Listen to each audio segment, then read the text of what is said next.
And we are back with the GSMC Wrestling Laureate podcast brought to you by the GSMC Sports Network.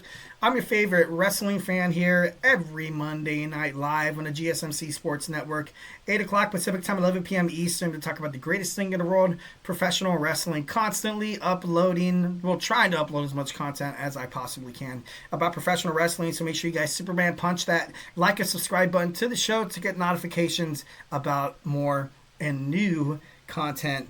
Obviously, we talk about all the action inside the ring, outside of the ring, backstage, curtain calls, all the rumors, all the drama. We talk about contract negotiations, extensions amongst superstars. We talk about promotions from WWE to AEW to Ring of Honor, TNA, New Japan Professional Wrestling, GCW, Deathlock Professional Wrestling, MLW. We make sure we cover all wrestling. And if it makes major news, we're going to cover it. We're going to talk about it. We're going to debate. We're going to come up with some awesome fandom conspiracy theories. We're going to come up with some cool storylines. Obviously, that's what we do in wrestling. That's wrestling fans right there. Wrestling Fans United right there. Bam. We should make a YouTube page, an Instagram page. We should start our own wrestling Twitter. I'm just kidding, though. That'd be pretty interesting, though. Got to be honest. So, without further ado, let's jump on into our next segment. We got AEW Dynamite recap. MJF, Hangman Adam Page, this much anticipated rivalry is finally happened. MJF talking about how, Hangman Adam Page cheap shotted him and that it seems like he's always the good guy. Hangman Adam Page, I can definitely see that. Is he turning face? Yes, I do believe that. MJF right now, he's the top heel. Anybody that faces him seems like it's, they're just going to come out as a baby face right off the bat. But this feud could definitely help propel AEW and help it kind of stay balanced up until, because as of right now, and I'm not trying to crap on AEW, but the main storyline is what's happening with the Death Riders, with Cope, Switchblade, Jay White, and those are the superstars of AEW. So then they should have the show ultimately tailored around them, but it's to the point where you kind of have to have a little bit of a new taste. And, if this MJF and the Hangman Adam Page rivalry is, if it's done really correct, heading up to AEW All In Texas, we could definitely see after All In, maybe a revamped or rejuvenated AEW audience going to more shows, buying more tickets, purchasing merchandise, because, AEW seems like it kind of lost its groove a little bit. You have superstars quitting left and right, leaving left and right.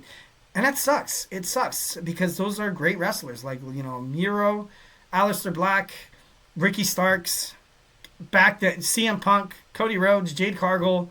There's a, bunch of talent that AEW, if you would have played your cards right, ultimately probably would have kept that. But, I feel like, you have two of the top faces in AEW. Just, I feel like this needs to happen. This really needs to happen. This needs to be done super well. It was an absolute bombshell of a promo. I thought it was, pretty awesome. I feel like we are in for one fun ride. MJF, obviously phenomenal at what he does. A spit in the face of Hangman, and we're making Hangman more of a babyface. Christopher Daniels comes out, tries to talk some sense, seemingly talks some sense into Hangman Adam Page. So, Christopher Daniels unlocked the babyface of Adam Page. So, just kidding. Moving on. So, we have the Patriarchy losing another match against Hook, Samoa Joe, Katsuyori Shibata, the Ops. I'm not too sure how I feel about that, but they pull it off pretty freaking well, the Ops. But the Patriarchy, man, you just see Christian Cage walking around with that, with that clipboard. Are they to the point where it's a little irrelevant in AEW? I feel like maybe they do. I feel like they get more attention in Ring of Honor. Definitely Collision for sure. But on Dynamite, something that's the top tier show, kind of like the Monday Night Raw of WWE.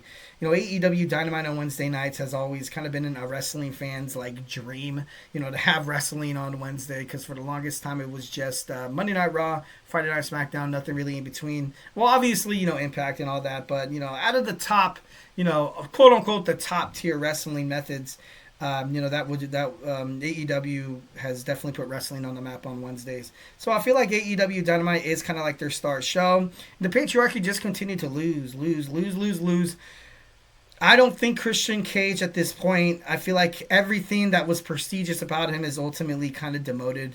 And I'm not trying to be mean. I do like Christian Cage. I respect him. Obviously, he was amazing in WWE. When he made it to AEW, he had a pretty good singles run. But, the time is now. The time is now. Cash in that contract. I want to see Christian Cage be the AEW World Heavyweight Champion going into AEW All In. Maybe by that time you kind of have Darby Allin come back and challenge Christian Cage, because right now you don't have to have the title on Jon Moxley to have some attention around the Death Riders. So with the title in the briefcase, it feels like he doesn't really care that much about it anyways. Well, he does, because, he shed blood, sweat, and tears and all that kind of stuff. He put AEW on the map. So in that case, he does care about being a champion. But being brutally honest, you could have a show around Jon Moxley where you can have the main event without him holding the title. But then you don't want to diminish the AEW World Heavyweight Championship. But if you have Christian Cage somehow randomly win it, obviously at the end of Revolution, you have Cope and Jon Moxley beat the holy hell out of each other, and then in comes slithering in is Christian Cage, and then his former tag team partner and best friend, Adam Copeland, is forced to watch Christian Cage win the AEW World Heavyweight Championship. That would be kind of cool, because the last time you saw these two compete was that I Quit match for the TBS Championship. No, TNT, sorry. TBS, that would have been weird. No, it was, I feel like there needs to be a different direction. Christian Cage, he's not it anymore. He's not main event caliber status, in my opinion, 1,010%. So, but I feel like this needs to happen. Powerhouse Hobbs takes down, Big Bill of the Learning Tree. Definitely love that. Toni Storm comes out and calls out the AEW, women's division as well. Also, kind of talking about Mariah May. So, having her be the women's champion, I got to be honest, I like it. I feel like it's, I do love the way that Mariah May represented that championship. But there's something different about Toni Storm, and I feel like she has more, not pizzazz, that's not the right word. More, her title run, whenever she comes out and talks on the mic, it's kind of like, it's more popping and stuff like that.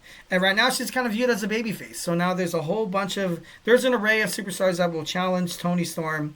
Hopefully help this AEW women's division, because they deserve some good attention. Marina Shafir, obviously still beating the hell out of Willow Nightingale. I want to see Willow back into, TBS championship caliber match. I would love to see that. Death Riders obviously still causing havoc, doing what they do. You had Cope and Switchblade Jay White once again try to run him out of town. I feel like overall, Adam Copeland, Switchblade Jay White, they want to put an end to the Death Riders, and it's. At this point with AEW, you have story. I feel like storylines kind of fall a little bit too easy. Obviously, everything with the Elite thing with Matt, Nicholas and Matthew Jackson, with Kazuchika Okada, with Jack Perry, who, at this point seems irrelevant, and Okada only comes out to defend his Continental Championship once in a while and drops a couple of B-bombs on Dynamite here and there. So. Something that the Death Riders are doing right is they're staying consistent. So that's definitely something you got to throw a little bit of, you got to throw some credit there. Momo of Stardom wants to face Mercedes Moné for her TBS championship at Revolution at Crypto.com Arena. So I'm excited for that. Maybe, but if I get my taxes in time, maybe I might go to that show. That would be pretty badass. I live in Southern California, so why not? Let's just do it. Chris Statlander takes on Megan Bayne. Penelope Ford obviously comes out to, help Bayne defeat Statlander. Thunder Rosa comes out with the chair. And I got to be honest, she just looked a little lost out there. Didn't really seem like she had a purpose. She had the chair. And, you look at, Ford, you look at Bayne.